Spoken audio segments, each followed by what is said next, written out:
Good evening. Carvey, when you're ready.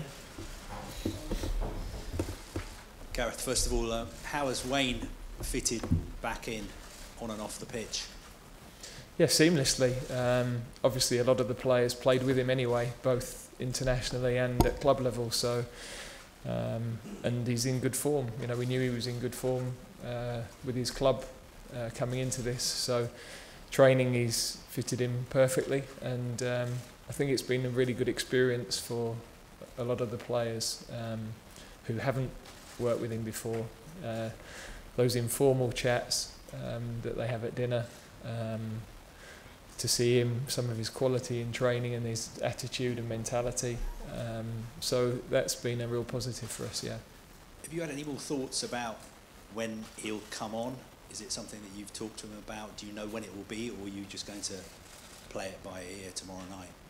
Well, we've got a pretty good idea, and I've spoken with him about that, but I don't want to pin an exact time on because you don't know how the exact flow of the game is going to go. So, but we'll give him enough that I think it's fitting.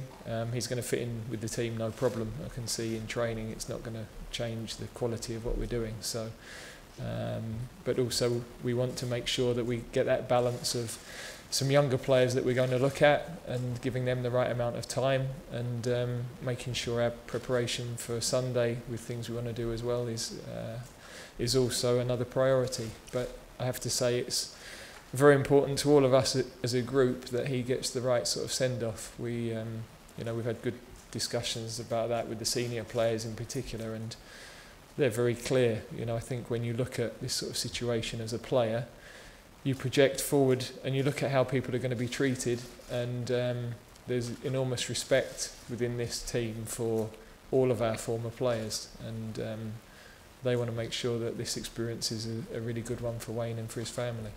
There was a bit of a mixed reaction to the news that he was going to be included in this squad. What would be your message to the supporters coming to Wembley tomorrow night? Well, I don't think I need to give a message. I think our supporters are well aware of the contribution Wayne has made to England. They're well aware that he's our record goal scorer, which is an incredible achievement, and that he's our record number of outfield caps. His pride in playing for England is immense, so it's a very special night for him, and I know, you know, there's many supporters that want to just pay thanks for that. We don't often have that sort of opportunity, but we have tomorrow, and we're all looking forward to doing that. Have you had any more thoughts about whether he's going to be the captain when he comes on, and if he's going to be wearing the number 10 shirt? Yes, again, we've spoken with the players because I didn't really want to make those decisions last week.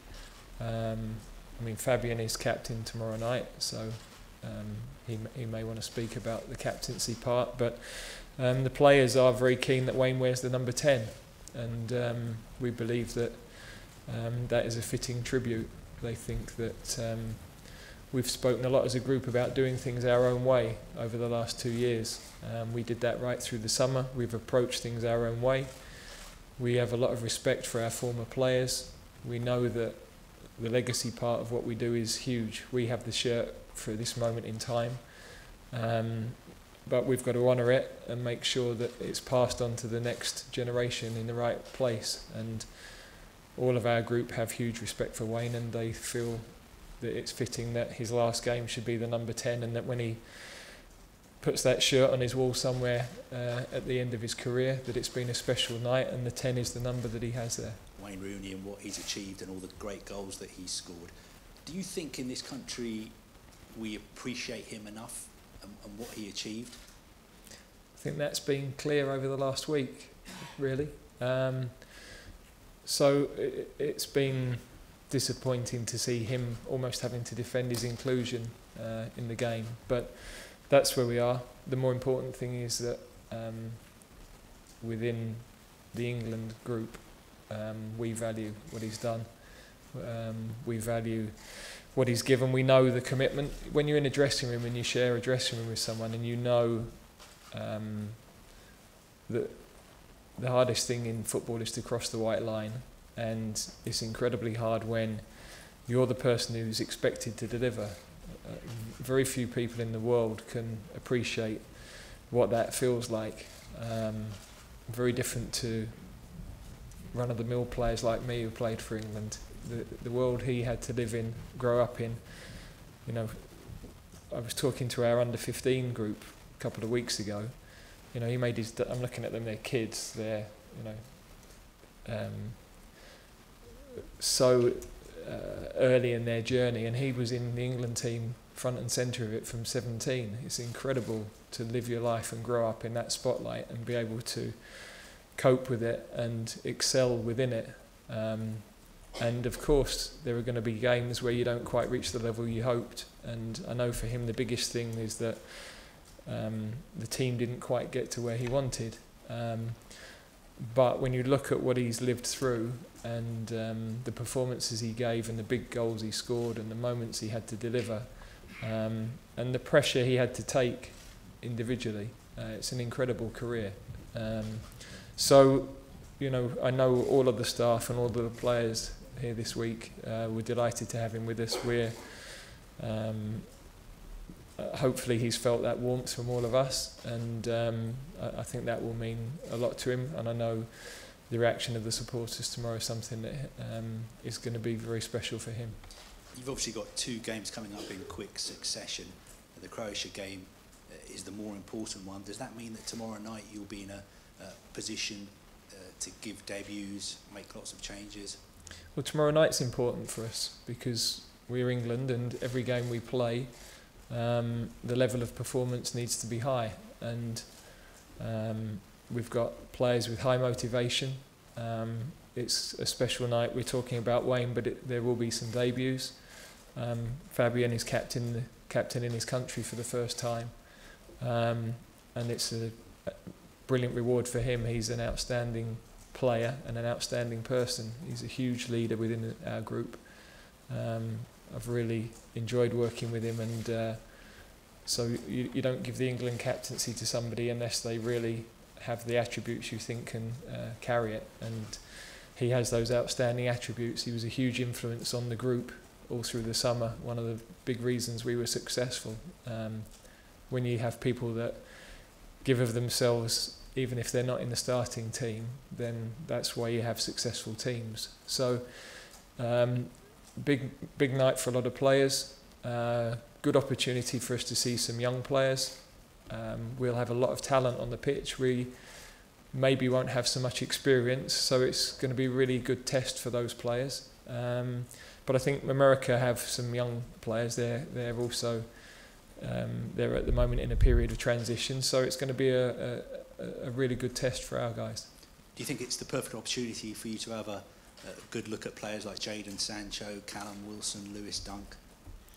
Well, I think we have put young players in whatever the situation has been. We've played young players in the World Cup, and we've played young players in the match in Seville last month. So it doesn't really matter to me what the situation is. If we believe players are good enough, then we'll give them their opportunity, and they keep proving that they're capable of getting results and playing well and winning football matches. So that competition for places is really intense, and we need that because the challenge now since the World Cup has been one that's been embraced by the players, and we haven't just sat and patted ourselves on the back. We've had good performances in our matches, good results against some top teams, and we want to do that for the next 2 matches as well. When we were speaking to Wayne yesterday, I think we asked him to compare you to the other 5 England managers that he's worked under, and he said that you were fearless. Is that something that you feel you are? Do you feel you're a person who has no fear? Well, I think as you get older in life, you've been through enough setbacks and knockbacks that you worry less about what might go wrong. So I'm always encouraging the players to play and try things and not be worried by making mistakes, because mistakes are going to happen. But we want them to feel free in an England shirt, and we want them to be the best possible version of themselves. And so if I don't display those characteristics, then I think they would lose belief in the messages I give them and the things that I say. So you have to make important and difficult decisions. I don't think you should ever back away from that. But also, it's got to be a supportive environment where players know that they feel secure and that they can be themselves, they can enjoy their football. Is very important. But as much as anything, I want them to go for it whenever they're on the pitch. Never hold back, never feel inhibited. You know, they've got great talent, and belief is starting to come because they're seeing the evidence of results now over a reasonable period of time. And the final question for me, just about Wayne. He's obviously said that he wants to finish his career, playing career in the States. Do you think in the future he's got the qualities to become a coach or a manager? We've seen people like sort of Frank Lampard and Steven Gerrard do so well. Yeah, his game intelligence and his understanding of the game is top. So there's no doubt in my mind he's got those attributes. When you see people like Stephen and Frank and Michael Carrick, Scott Parker, you know, there are some very bright football minds, and I'm glad that they're taking that step and increasing the pool of possible English coaches. It's hugely important that that knowledge and that experience isn't lost. I'm working on Delphi. He's not having it at the moment, but we'll get there with him. You know, you want people who understand the game and who understand the level needed, and who want to keep learning and keep improving, and are unselfish enough that they're going to want to help other people develop. So Wayne has all of those attributes, and well, I know he's already some way along the path to that, and the FA, as they have with the other guys I've mentioned, are going to support that journey as well. Gareth, can you sympathise with what he said as well? Yeah, I think when there's been moments in England's history where, you know, it has been difficult, and it's one of the areas we wanted to address as much as anything else. Players have to enjoy, you know, they start playing football because it's fun, and in my view it should remain fun right the way through, otherwise why are we doing it? And I think when they're enjoying each other's company and they're part of a team that's supportive and relaxed, and but there's high standards, you know, they want to be driven, they want to be pushed.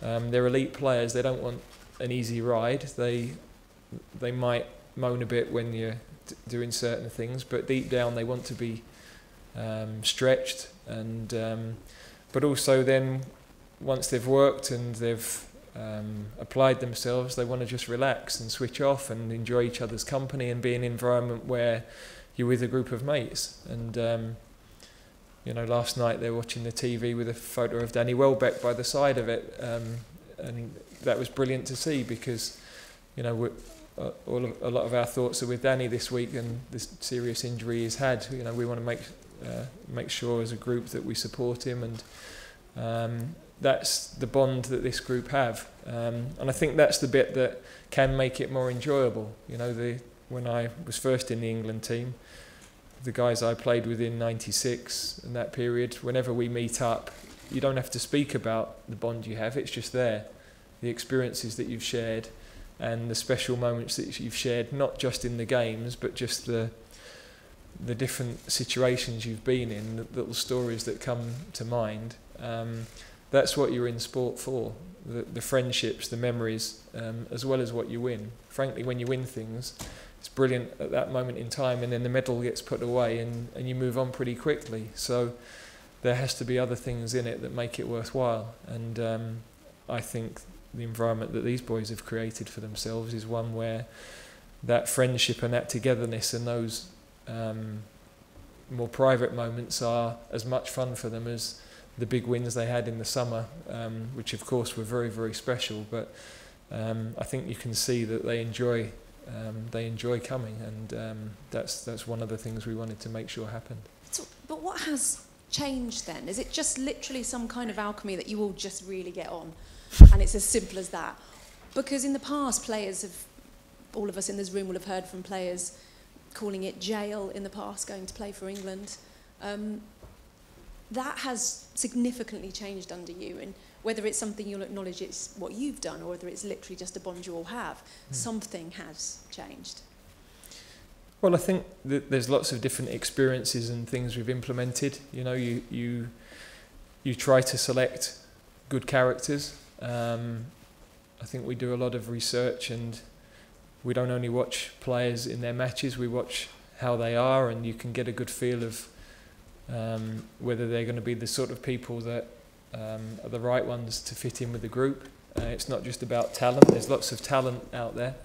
You have to have other attributes to be a successful team. So we're always talking about that, we're always working at that. The culture in any team or business, you've got to work at it all the time. And as soon as you let it slip, then you run into trouble. So we have to make sure that we always push, drive, encourage, take the moments to relax.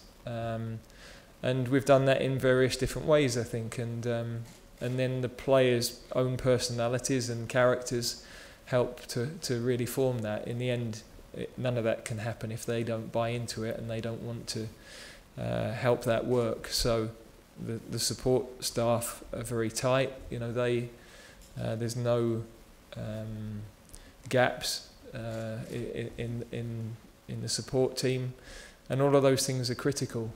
So it's not one thing, but what I do know is that no team ever won or lost in matches because of the hotel or not being allowed out or whatever it might be. They're excuses in the end. There's things that are far deeper, more important, real detail in how you play, the environment that you create. So at times you can get distracted by things that aren't important. And the reality is, whether we take them camping or in any sort of environment, we were all brought up in Bradford and Watford, and we weren't born with a silver spoon in our mouth. So if we're not in a 5-star hotel, we're not bothered. We get on with it. We've got this group of players have great humility. They of course are on a pedestal in terms of how they're viewed at times, because they've achieved a lot in a short time in their own careers, but they've still got the hunger and the desire to keep working and improving, and that hunger is critical for us. Wayne said he was going to talk to the group. Has that happened yet? And if so, what was said? No, the sort of informal part of that has been going on all week.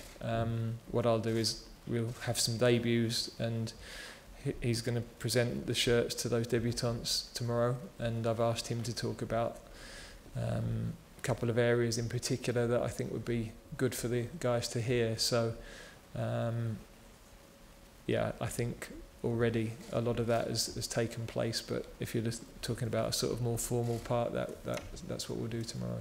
For me, Gareth, discussions about potentially limiting clubs to 12 overseas players instead of 17.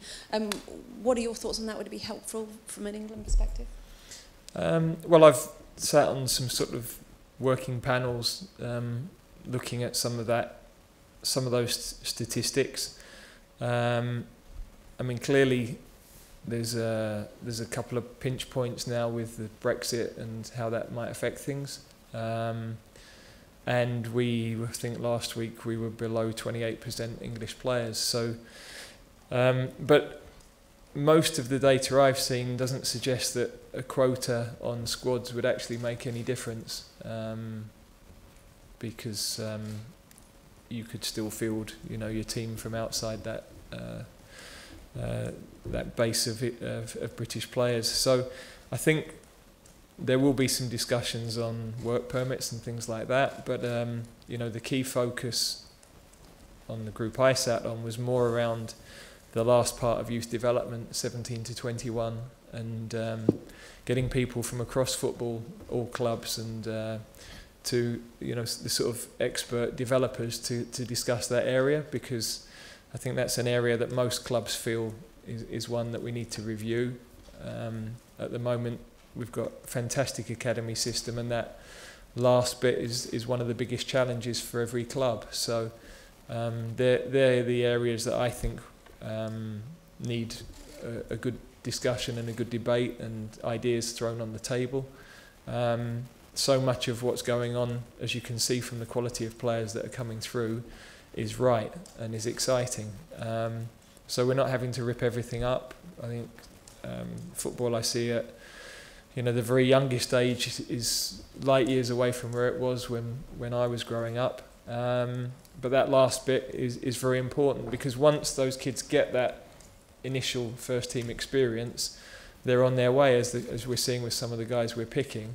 So it's just making sure that those formative steps into competitive senior football are there, those opportunities are there, and then I think we'll see more English players in the league.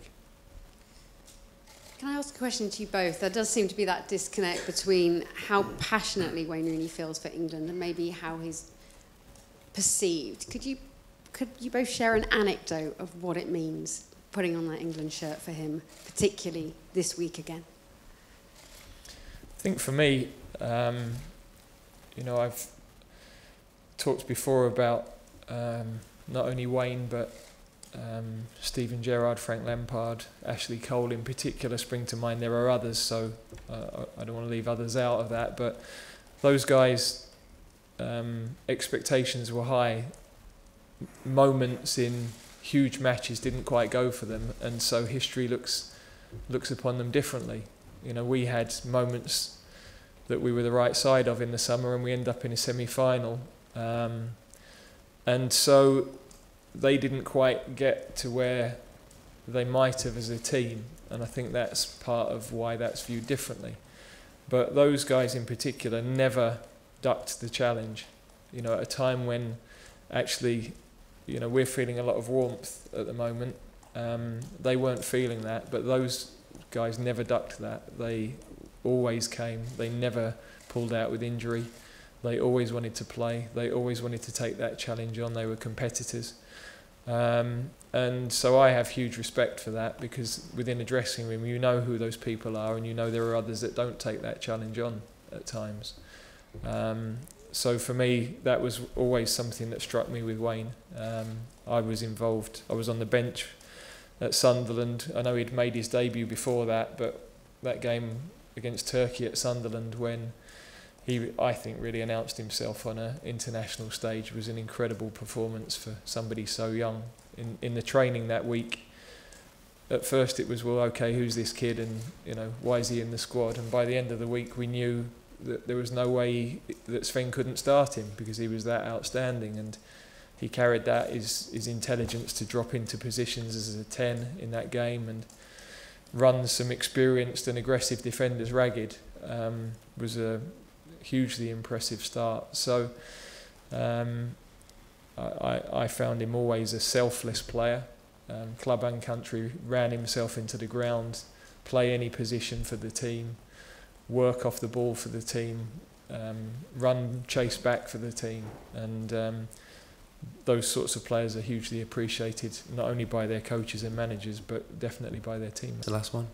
And Gareth, exactly that. That was the whole point of this. What was it like for you to hear him say, "Come on, Harry, come get it, come get this record"? That's what this is all about, isn't it? Stating moments for players to know they can achieve and strive to. Yeah, I think we talk a lot to the players about setting their own standards, not limiting their beliefs and their dreams, and there's the individual part of that and the collective part of that, and we have to tap into both parts, because you need top players to be able to have a top team, but then there's got to be a focus on the team as well, and making sure that everybody is pushing and driving the standards for the team. So we were 16th in the world or 15th in the world nearly a year ago. We're now 5th, and we want to be number 1, and that jump from 5 to 1 might be harder than the jump from 15 to 5. But that's got to be our aim. That's within touching distance now. We've played a lot of those teams that are above us. We drew with Brazil here. We've drawn in Croatia now. Tight games with Belgium where,